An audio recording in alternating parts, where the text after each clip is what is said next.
This week on the Law, we're going to take a moment to honor the great Kobe Bryant. Also, talk about new album releases from last week. And we're going to give Lil Wayne his flowers while he's still here this week on the Law. Welcome to this week's episode of The Law. I'm your host, Meezy Blvd. Here on this show, I get to say whatever I want to. You may like it, you may love it, you might think, hey, you're doing a great job, you've been bodying the last couple of episodes, or you could be like, hey, you just be talking and it's loud and wrong. But I get to say whatever I want to, and I'm grateful for it. This week's episode is brought to you by Kamiko Leon Designs. You can now go and pre-order your black and red Northside by Nature hoodie right now. Be sure to go to Instagram, Kamiko Leon, and pre-order now. Now let's start the show. So I would be remiss to do this show from my point of view and let this show go further. Another week go by without honoring the great Kobe Bryant. Kobe has transitioned basketball. He's taken it from a place where nobody knew what was going to happen after Michael Jordan to a place where it's like, yo, this guy's really the GOAT. I haven't really said much on social media aside from the day that he passed because honestly, I still don't believe it. I still think that I am going to wake up tomorrow or the next day and they say, hey, this was actually a hoax. They found his body in a mountain somewhere and he's okay.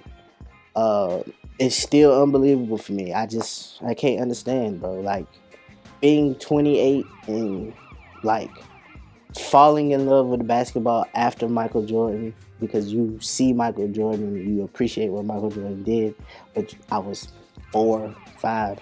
I don't really, remember, but seeing Kobe and understanding I got to see Kobe and watch him grow as I grew. You know what I'm saying? From asking for jerseys for Christmas or back to school time to wanting to go see him play. Thank God I got the honor to see him play before he got to retire. It was his last season, the last game in Charlotte. Mike did a great speech for him. It's just tough for me as a kid, yo. I had a Photoshop picture of my head on his body as a 12-year-old, and it's just like seeing one of your idols and a guy you've fought nail and tooth with in arguments to prove that he is as great or greater than Jordan or LeBron or any of the guys in his class. It's just like a moment where it's like, it's just hard to believe, bro. Kobe's like Superman, bro. Like his kryptonite was Shaq. That's all we knew, bro. That's all we knew. We thought, oh, Shaq was holding him back, or him and Shaq were a dynamic duo. But when Shaq left and he went through that playoff drought, it was just like, bro, he's gonna be all right. And we watched him persevere, and it's been tough. My prayers go out to all the families involved. His family, the families of the people who are on the helicopter with him. It's just a sad thing, bro. I just hope and pray that like 2020 gets better. 2020 has started off really sour. Like we didn't even get the chance to get out of January before something tragic that shook up the world like this. So I just ask you guys, keep in touch with your loved ones. Do whatever you need to do, whatever you feel is comfortable. It don't necessarily have to be that, but just know life is fragile, and you never know. You here today, go tomorrow. So in honor of Kobe, I just want to say we love you. We appreciate everything you did for us, and I can't exit this without saying, Mamba out.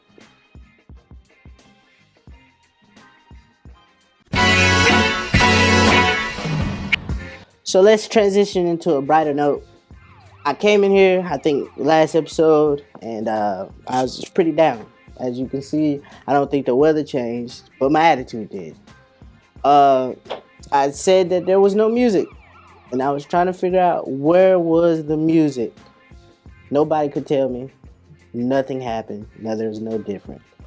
But last week, to my surprise on Friday, everything I forgot came out. So we're gonna do a little rundown. First, this is what I really love about this show. I can really give something I really care about, the time and day, for you guys. So what I'm gonna say is I might miss some things. Hey, my fault. Hit the DM. Let us know. Leave in the comments. Let me know what I missed. I'll go check it out. Some singles that I missed. I'm not gonna talk about the singles because in a body of the work we don't know until the album comes out. So the singles can come and go until they start playing them on the radio, and then I'll come back and say, yo, that's my favorite song, and stream the box. But we're gonna start with the jams that I don't care about. So first on the list, Hey Russ. Sorry, guy, not gonna listen to it. I put you in the culture vulture argument. I'm sorry. It's not personal. You're probably a really good guy. Aside from you beating up other rappers when they check you, when they say something about you. Other than that, you're probably a pretty nice guy.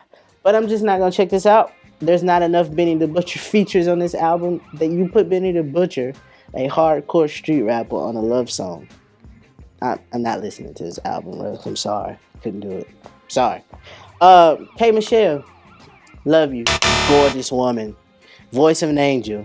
Not gonna do it. I don't have the patience to get through these crybaby rap songs. Can't do it. Sorry. And last but not least, I hate to say this, but Yo Gotti, it's not doing it for me, yo. I don't care. The single was Ho. You rapped about not caring about the girl, and you were probably being a hoe too. Sorry, guy. Wasn't for me. But so let's get into the ones that I care about. Number one, also from Memphis, as we transition, Key Glock. Key Glock dropped a new project. I don't even remember the name of it. This Key Glock project is called give me a second. And Yellow Tape. Shout out Key Glock, Yellow Tape. Picture of him with his yellow car is fire. Project's pretty good. I liked it. I got through it. It's long as all of these albums have become. I don't know why, but they're becoming longer. I think it's because of the streams. Maybe they're trying to generate more streams. But hey, guys, you don't really got to do that. Let's cut this down. Let's cut this to a solid number. Key Glock did a whole project with no features. He took the J. Cole route. Probably should have used some features. Your flow and your voice gets a little annoying. But there's a few slappers on here. There's one song, like number 2, I think, where you use Snoop Dogg's flow. Fire. Appreciate that. Old 90s Snoop Dogg. I love it. So Key Glock, appreciate your effort. That was pretty good. Switching over to R&B, my guy Luke James. Pretty solid. Pretty solid. It was the vibes. Me and my girl put it on. We had a really nice cuddle session going on. The vibes were lit. I appreciate that, Luke James. So you guys be sure to go check out Luke James' project. Luke James is bodying it. Also, project that I got to check out, Currency. Shout out Spitter. Spitter put out a new project last week. The Tonight Show. You know, Currency is the guy for giving you raps about lavish things that you may be able to afford. So I love that. I love it about Spitter. If you smoke to it, ride to it. Pretty decent. Pretty good. Shout out to one of the guys on my list last week that I said it's time for you guys to do something. I'm still upset because we don't have it. I came in here and I argued that What a Time to Be Alive 1 is better than Watch the Throne. Now it's time to prove that What a Time to Be Alive 2 is something that we needed. So the other night, Drake and Future gave us a leak. It'd been playing on the internet all week. Everybody's been listening to the leak and killing it. But Drake decided, hey, you guys wanted to hear the leak, we're going to put it out. Desires dropped last night, and Drake is in his very, very toxic bag. He's talking about taking a girl from the middle of somewhere and putting her in the middle of nowhere so nobody can contact her. 2020, the toxic vibes is bite, baby. We bite. So I want to be able to say that. There was a yes. Yes for Drake and Future single. Yes for T Glock's project. Yes for Luke James. Russ, Yo Gotti, K Michelle. Sorry. Sorry. Sorry. It's not happening for me. And yes, there was an album that I left out, but we're going to get to it. So, there was an album that I forgot to talk about. And the reason that I forgot to talk about it is because I decided today is the day that we give Lil Wayne his flowers while he's still alive. So right now, we're going to do a Weezy F, baby, Appreciation Day. Long live Weezy. Right. Alright, so I know you really like Lil Wayne. Love Wayne. Alright, so legend. I'm trying to do this on the fly. I want to bet you that you can't make three references to three different Wayne songs and let the joke hit or let it kind of resonate within the segment. All right. Let's see what we can do. All right, let's do it. All right. So, today, I talked about Kobe and what Kobe did for me. So now, I've got to talk about the man who taught me how to love hip-hop, Lil Wayne. Starting off as a kid, the first album that I ever learned how to bootleg and burn a CD was the Hot Boys. Guerrilla Warfare was the first one. There's a kid on there, a young kid on there by the name of Lil Wayne. At the time, I didn't understand it. I thought this was just a guy who wanted to shine. And I just couldn't figure out what was this bling bling thing about. It looked cool. The ice and the jewelry and the cars, they look cool. The bandanas and the no shirts. Just thought it looked cool. And as I watched the Hot Boys progress, I noticed that there was a guy in there that I felt like I could relate to. But as time progressed, he only got a little bit better. You know, third album, 500 Degrees. I wasn't feeling it. I wasn't. I think everybody thinks that's his flop. That's his flop. But I'll tell you one thing, what happened. You get comfortable and we'll talk about it. Lil Wayne became the fireman. That one don't count. Lil Wayne was the guy. Carter 1 is something that changed my life, bro. It was my middle school year. The Carter 1 came out and I was just like, bro, this guy's gonna be a legend. And I couldn't figure it out. So I fell in love with it. It was like the first album. And then I remember getting to Carter 2 in 9th grade and I was like, I couldn't believe it. This guy had become my favorite rapper and he was just immaculate and getting bars out. His wordplay was crazy, everything. And then he decided he was going to take this mixtape run and go through it. You don't understand how hard it is to be a high school kid from 9th grade to 12th grade and come home every day and sit at your computer just to look at what new songs Lil Wayne dropped. There's got to be over 100,000 in a 4-year period. I don't know if that's true. I don't know because the mixtapes were like taking songs that came out and putting them here and mixing them and mashing them. There's like 6 different series by Lil Wayne. Shout out Evil Empire for putting together the Drought series. It was crazy. But I just couldn't understand what it was. This guy's wordplay was crazy. Some of my favorite projects during that time, the Drought 3, all the dedications.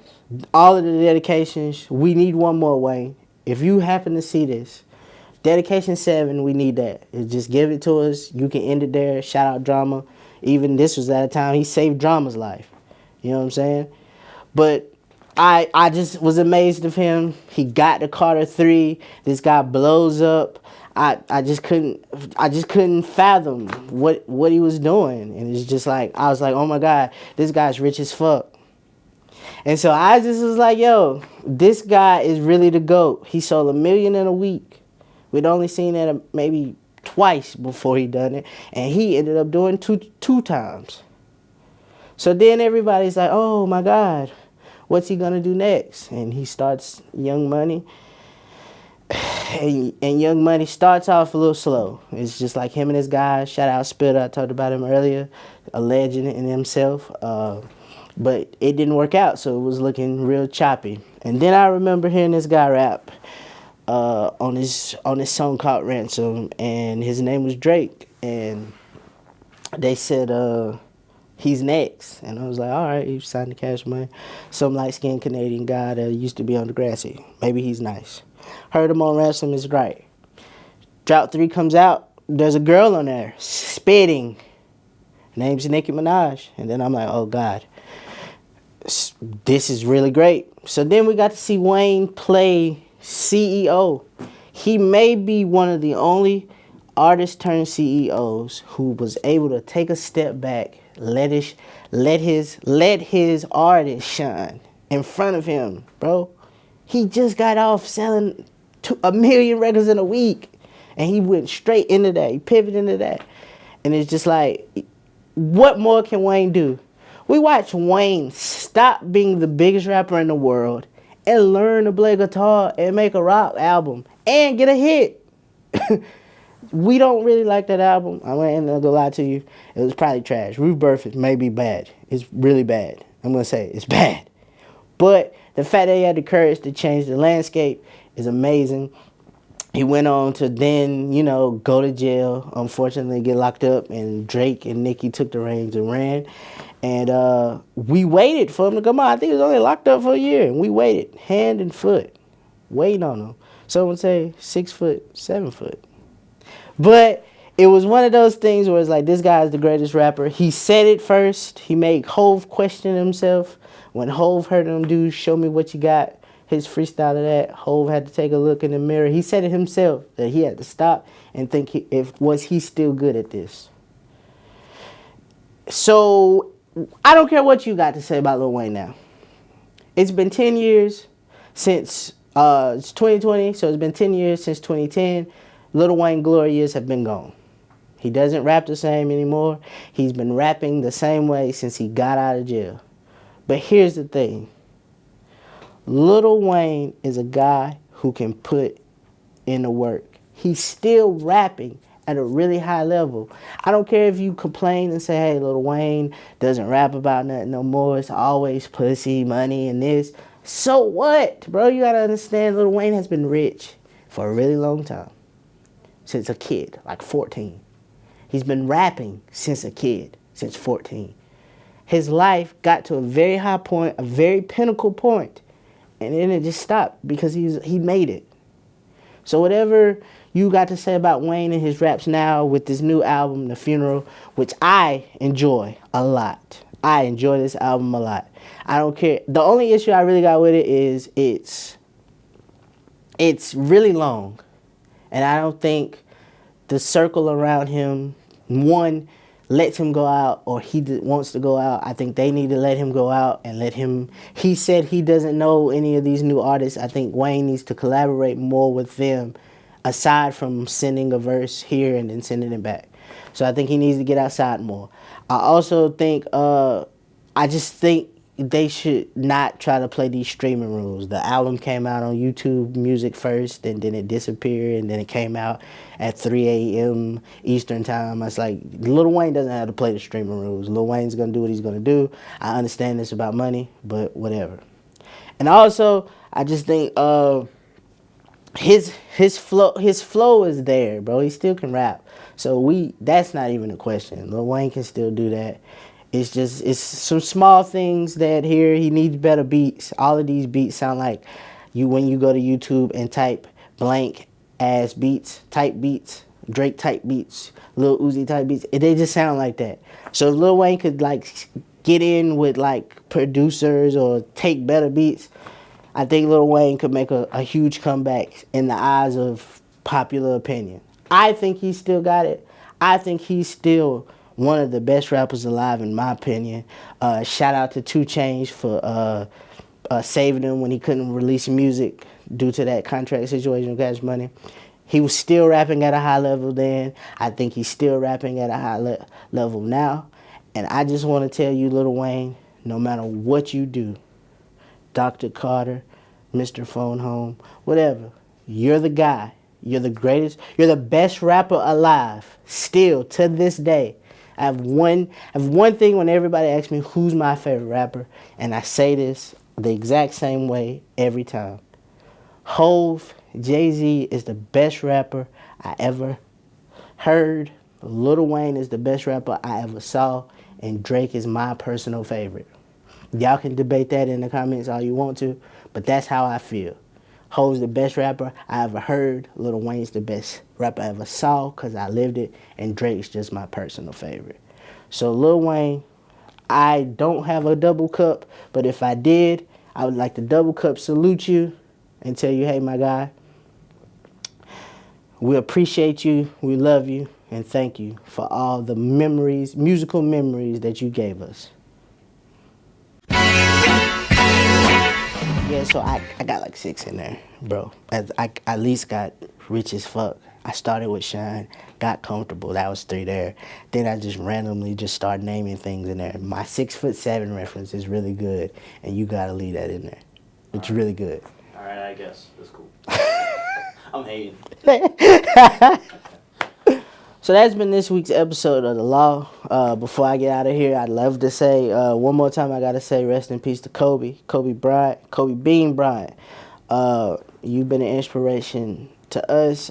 We hope to keep that mama mentality alive in all of our lives. Prayers go out to all the people who lost someone in this situation. Shout out to the fans of LA, the people, the fans around the world. Kobe, we love you. Mamba out. This week's episode, I talked about the releases. It was a few good ones. It was some bad ones. Hopefully, I'm just happy it came at this rate this week. Let's get them out. Let's boom. Party. You still on the clock, my G. You said January. It's now February, and you're talking about sometime in January. We don't know. I didn't really point you out last week, but I will this time. And I gotta say it again. Best rapper alive, Lil Wayne. You're the greatest. Today's Meezy Appreciation Day. So after you watch this, go stream any Lil Wayne. I don't care if it's mixtapes. Go to Dat Piff live mixtapes. Pull out your phone. Do the albums. Play Carter 3 all day until somebody gets mad. Lil Wayne, you're the best rapper alive. You're the GOAT. Top 5, hands down. We love you. But that's been all for The Law this week. Hey, I said what I said and I meant it. If you didn't like it, oh well. But always remember, I'm going to be honest, I'm going to be truthful, or I'm just going to be loud and wrong.